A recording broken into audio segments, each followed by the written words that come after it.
حسن شقر، الكاتب الجهوي للاتحاد الاشتراكي للقوات الشعبيه بجهه الرباط الصناعي والقنيطره.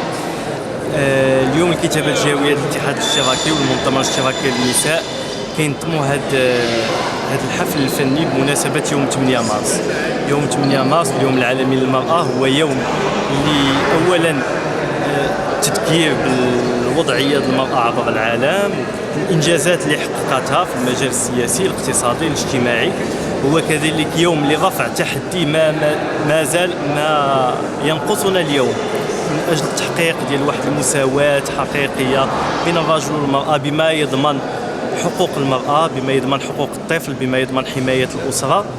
هو يوم كذلك اللي حنا في الاتحاد الاشتراكي كنعتبروه حفل اللي غيتبعوا انطلاق الاشتغال ديال المنظمة وديال الحزب في الشق المتعلق بمدونة الأسرة وفي الإصلاح اللي نادى به جلالة الملك محمد السادس في الخطاب ديالو من أجل الوصول إلى إصلاح جديد المدونة يمكن المرأة المغربية من حقوقها كاملة.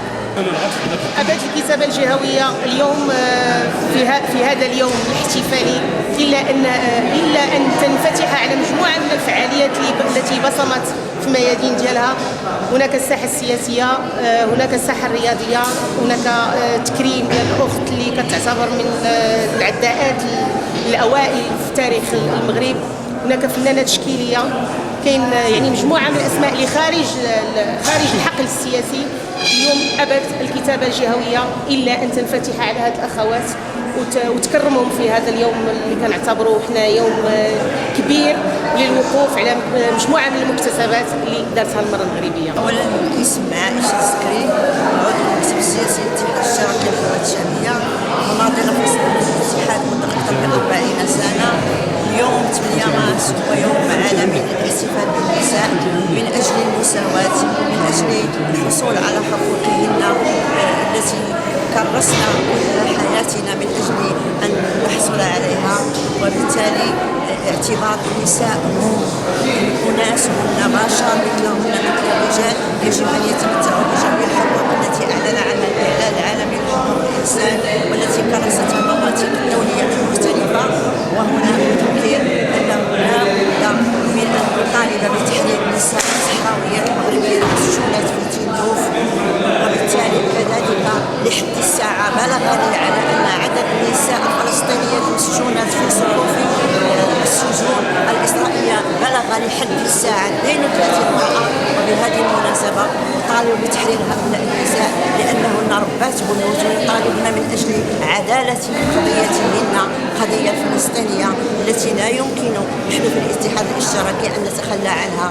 وتحياتي لجميع النساء المغربيات ولجميع نساء العالم، ومزيدا من الحقوق ومزيدا من المكتسبات. التفاتة جميلة جدا، كنحسوا بأنه فعلا وقعنا شوية الوجود من بعد 35 سنة من العطاء، 35 سنة من العمل الإذاعي. وأنا شاكرة كثير للجهة المنظمة للكتابة الجهوية لحزب الاتحاد الاشتراكي هنا في مدينة الرباط لهذه الالتفاتة، سواء للإعلاميين، للفنانين، للفنانين التشكيليين أيضا. وكانت هذه لمة جميلة جدا، وكنتمناو أنه يحرص أو تحرص واحد مجموعة ديال الجهات الالتفاتة حتى للأمهات الأرامل. يعني أنا كنقصد الأم المثالية اللي كتكون حاضنة وليداتها، ربما كتعطي واحد الجهد أكبر، واحد الكفاح أكبر. وبالتالي يعني لازم نلتفتوا لهذه الجهات لأن حتى هما عندهم دور كبير في تنشئة وتربية نشء جديد على الصدق وعلى الكرامة وعلى أيضا الحرية. فتحية لكل المنظمين وشكرا لكل النساء الحاضرات، وتحية لكم أنتم إعلاميين اللي كتواكبوا هذه الأنشطة. برافو.